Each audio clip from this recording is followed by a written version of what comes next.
Canada और China ने एक दूसरे के राजनयिकों को निकाला। हांगकांग के लोकतंत्र को लगा एक और झटका और मेक्सिको के राष्ट्रपति का कहना है कि उनके पास अवैध चीनी फेंटेनाइल का सबूत है। वो और इस सप्ताह की सुर्खियों में और भी बहुत कुछ।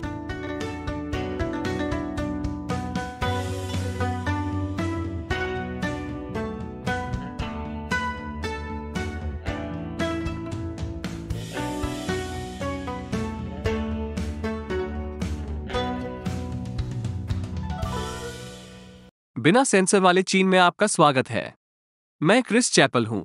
यह एपिसोड इनकॉग्नी द्वारा प्रायोजित है। आप शायद जानते हैं कि कंपनियां आपका व्यक्तिगत डेटा एकत्र कर रही हैं, लेकिन आपको पता नहीं होगा कि कितने हैं। दर्जनों, शायद सैकड़ों, जिनमें से अधिकांश के बारे में आपने कभी नहीं सुना होगा। और आपको पता नहीं है कि वे इसके साथ क्या कर रहे हैं। गुप्त उन्हें रोकने में मदद करता है। मैं अंत में और अधिक समझाऊंगा। खैर, कनाडा ने आखिरकार कर दिखाया। इसने इस सप्ताह घोषणा की कि यह एक कंजर्वेटिव सांसद को डराने धमकाने के आरोपी एक चीनी राजनयिक को निष्कासित कर रहा है। झाओ वेई, जो टोरंटो से बाहर थे, के पास देश छोड़ने के लिए 13 मई तक का समय है। उन पर रूढ़िवादी सांसद माइकल चोंग पर खुफिया जानकारी एकत्र करने का आरोप है, जिन्होंने उइगरों के साथ चीन के व्यवहार की निंदा करने के लिए एक प्रस्ताव प्रायोजित किया था। ग्लोब एंड मेल के अनुसार कनाडा खुफिया जानता था कि यह कम से कम 2021 से हो रहा था और सरकार को भी पता होना चाहिए था। लेकिन ग्लोब एंड मेल द्वारा इस महीने की शुरुआत में सार्वजनिक रूप से झाओ का नाम लेने के बाद ही कनाडा सरकार ने इसके बारे में कुछ किया। प्रधानमंत्री जस्टिन ट्रूडो का दावा है कि आरोपों पर उन्हें कभी भी जानकारी नहीं दी गई थी। जस्टिन ट्रूडो चीन के साथ कितने अच्छे हैं, इसके बारे में हम पहले ही बता चुके हैं। लेकिन ग्लोब एंड मेल का लेख सामने आने के बाद उन्हें भी इसके बारे में कुछ करने के लिए मजबूर होना पड़ा। चीन ने आरोपों से इनकार किया है और प्रतिक्रिया में एक कनाडाई राजनयिक को निष्कासित कर दिया है। अगर कनाडा अपने आरोपों को वापस नहीं लेता है तो उसने और प्रतिशोध की धमकी भी दी है। मुझे लगता है यह इस बार पूरे कनाडा में 2 जासूसी गुब्बारे भेजने वाला है। जलवायु दूत जॉन केरी ने इस सप्ताह कहा था कि बीजिंग ने उन्हें अपने समकक्ष के साथ बातचीत के लिए आने के लिए आमंत्रित किया है। अंदरूनी सूत्रों के अनुसार अमेरिकी व्यापार प्रतिनिधि कैथरीन ताई ने आगामी शिखर सम्मेलन के मौके पर चीन के वाणिज्य मंत्री से मिलने की योजना बनाई है। हालांकि अभी तक किसी ने सार्वजनिक रूप से इसकी पुष्टि नहीं की है। और चीनी विदेश मंत्री किन गैंग ने इस सप्ताह चीन में अमेरिकी राजदूत निकोलस बंस से मुलाकात की। बंस ने कहा कि उन्होंने संबंधों को स्थिर करने और उच्च स्तरीय संचार का विस्तार करने की आवश्यकता पर चर्चा की। मंत्री स्तर के अधिकारी के साथ यह वास्तव में उनकी दूसरी बैठक है। बंस ने 2 सप्ताह पहले कम्युनिस्ट पार्टी के अंतर्राष्ट्रीय विभाग के प्रमुख राजनयिक लियू जियानचाओ से मुलाकात की थी। लेकिन वो श्वेत सूची का अंत है। अमेरिका अभी भी अमेरिकी विदेश मंत्री, ट्रेजरी सचिव, वाणिज्य सचिव और रक्षा सचिव के लिए बैठकें कराने की कोशिश कर रहा है। चीन के विदेश मंत्रालय ने बंस और किन गान के साथ बैठक के बाद कहा कि चीन को लगातार दबाते और घेरते हुए अमेरिका को संचार के बारे में बात नहीं करनी चाहिए। तो हाँ, संबंधों में ये ठंडा होने के बजाय मुझे लगता है कि यह अपने दोस्तों को पास रखें लेकिन अपने दुश्मनों को करीब रखें प्रकार की चीज है। अमेरिकी विदेश मंत्री एंटनी ब्लिंकन की बात करते हुए वो विश्व स्वास्थ्य संगठन पर इस महीने के अंत में एक पर्यवेक्षक के रूप में ताइवान की नियमित WHO बैठक में भाग लेने के लिए दबाव डाल रहा है।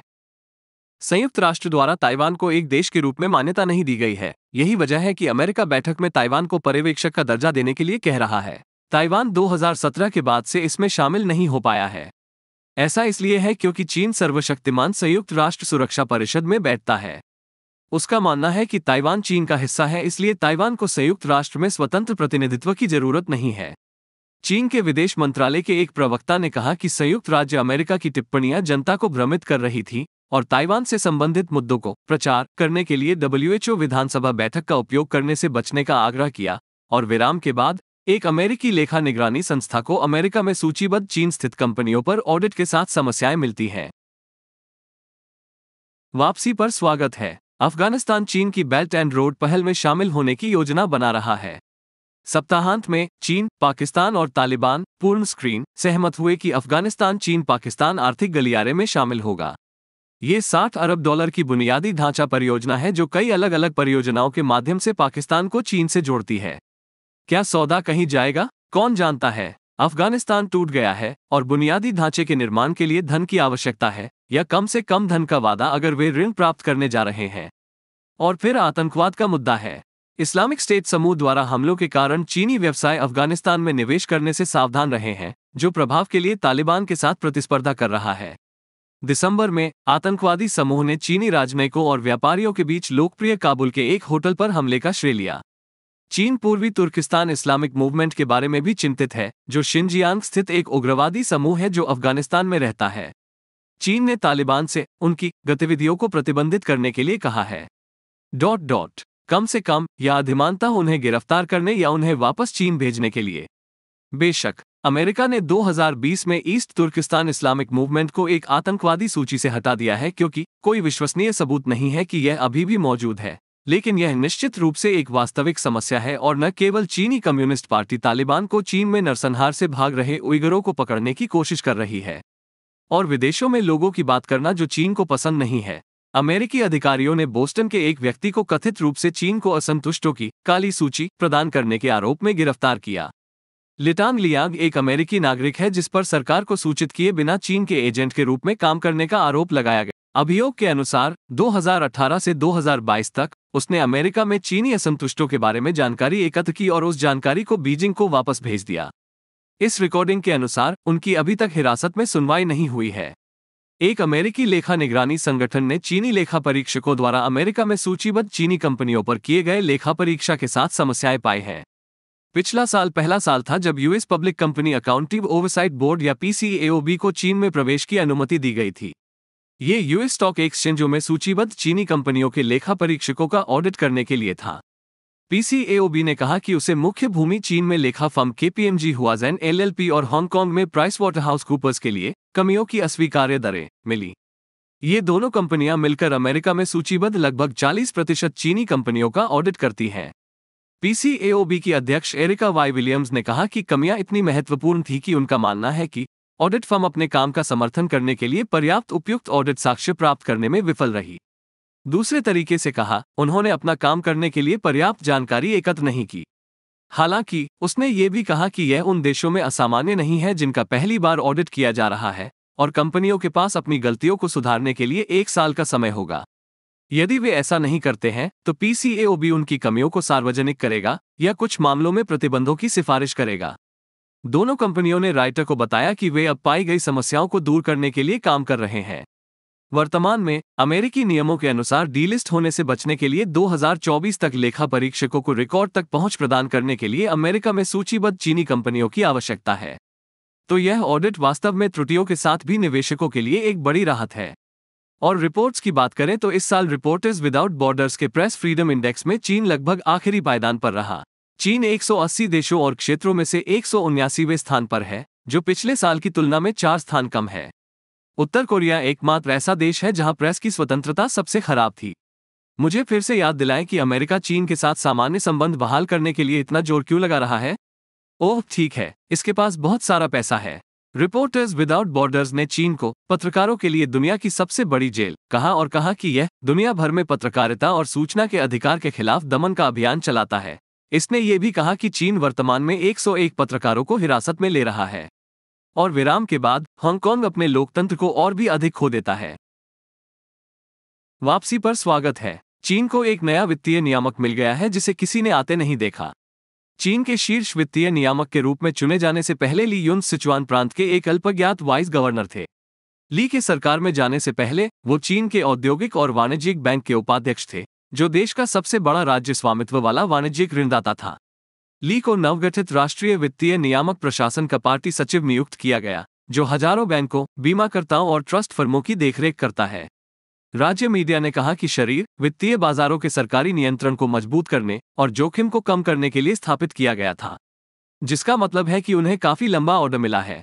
चीन के बाजारों में जोखिम कम करना उतना ही आसान है जितना आपके बालों से बबलगम के 5 पैक निकालना। चीन की सरकार की बात करते हुए हांगकांग की जिला परिषदें कम लोकतांत्रिक होती जा रही हैं।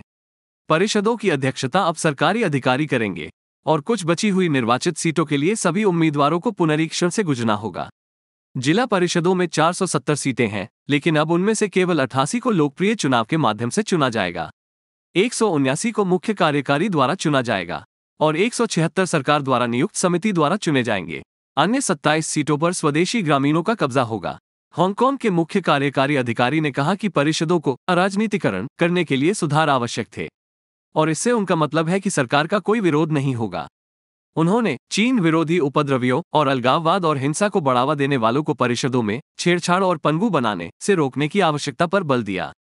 वो 2019 का जिक्र कर रहे हैं, जब मुख्य भूमि चीनी प्रभाव का विरोध करने वाले लोकतंत्र समर्थक कार्यकर्ताओं द्वारा नगर परिषदों को अपने कब्जे में ले लिया गया था।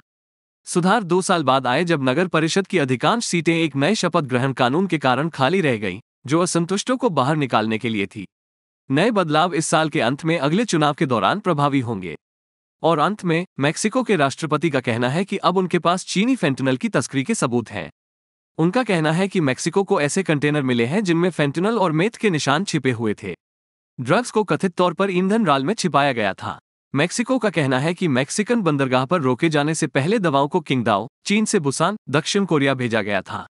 चीन ने इस बात से इनकार किया है कि दोनों देशों के बीच किसी तरह की ड्रग तस्करी हुई है, जिस पर मैक्सिको ने जवाब दिया कि वो चीन को सबूत भेजेगा। मैंने सुना है कि जासूसी गुब्बारे पूरे प्रशांत क्षेत्र में संदेश भेजने का एक लोकप्रिय तरीका है। हो सकता है कि चीन इसे उसी तरह वापस भेजने की कोशिश करे। बहुत सारी फेंटनल या इसके लिए अग्रदूत दवाएं चीन में बनाई जाती हैं और फिर मैक्सिकन ड्रग कार्टेल को भेजी जाती हैं, जो इसे अमेरिका में बेचती हैं।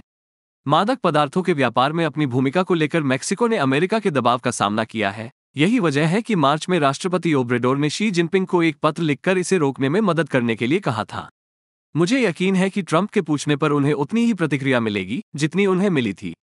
हालांकि कौन जानता है, शायद कुछ और बहुत अच्छा और शीर्ष पर एक चेरी शी को हिलाने के लिए मिलेगी। और यह एपिसोड इनकॉग्नी द्वारा प्रायोजित है। जब भी आप कुछ भी ऑनलाइन करते हैं या अपने फोन पर ऐप्स का उपयोग करते हैं, तो बड़ी संख्या में ऐसी कंपनियां होती हैं जो आपका व्यक्तिगत डेटा एकत्र करती हैं। जब मैंने 1 साल पहले इनकॉग्नी के लिए साइन अप किया था, तो मुझे पता चला कि ऐसे दर्जनों डेटा ब्रोकर थे जिनके पास संभावित रूप से मेरी निजी जानकारी थी, बिना मेरी अनुमति के। कुछ प्रकार की डेटा चोरी को आप आसानी से रोक सकते हैं, जैसे खरीदारी करने के लिए टेमू का उपयोग नहीं करना या टिकटॉक का उपयोग, जो भी हो। लेकिन अन्य प्रकार की डेटा चोरी कठिन है। बहुत सी निजी कंपनियां आपके डेटा तक पहुंच बना रही हैं क्योंकि आपने गलती से किसी तृतीय पक्ष साइट के माध्यम से अनुमति दे दी है। लेकिन उन्हें रोकने का एक तरीका है। इनकॉग्नी आपके लिए यही करता है। यह विशिष्ट कानूनी भाषा का उपयोग करके इन कंपनियों को लिखता है, जिससे उन्हें आपकी निजी जानकारी को हटाने के लिए मजबूर किया जाता है। इनकॉग्नी ने पहले ही 102 डेटा ब्रोकर्स से मेरे विवरण हटा दिए हैं और भी बहुत कुछ प्रगति पर है। और साइन अप करने के बाद मुझे कुछ नहीं करना था। इनकॉग्नी बस इसे संभालती है। इसलिए मेरा सुझाव है कि आप अपने लिए इनकॉग्नी प्राप्त करें। नीचे दिए गए लिंक पर क्लिक करें या incogni.com/uncensored पर जाएं।